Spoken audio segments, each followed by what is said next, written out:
studied animal science for a long time. I was actually going to be a doctor.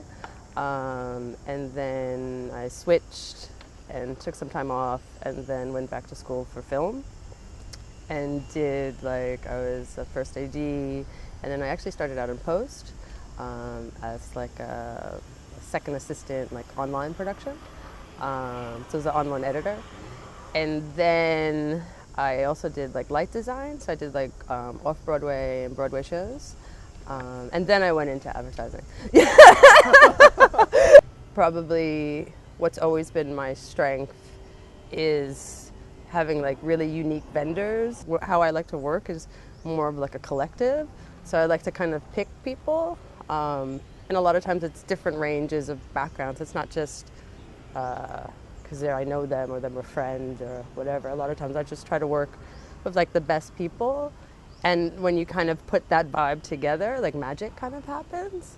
When you first kind of come over and you start working and you're this runs a bit differently. There were times on set that I was doing a pre-light and there were no lights. And you're where are the lights? They're oh, they're coming. And I'm but we have a pre-light. They're yes, so the light will go here and the light will go here. And you're just wait, what?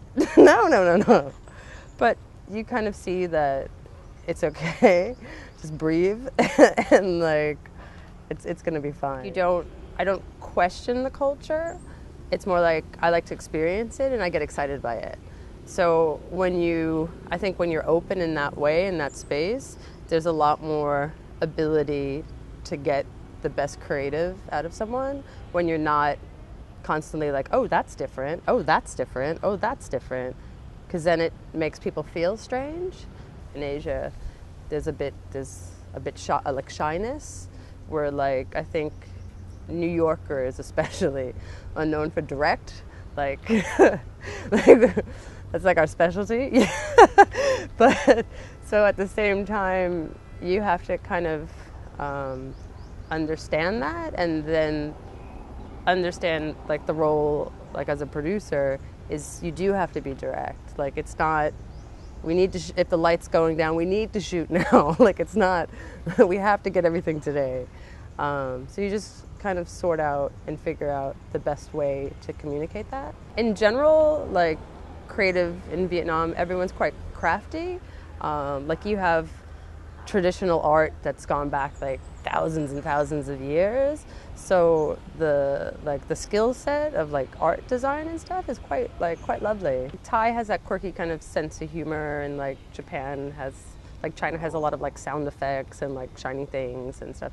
I think in Vietnam it's kind of very narrative driven, and it's very much storytelling. So a lot of the ads and a lot of the communication touch points are very much a narrative.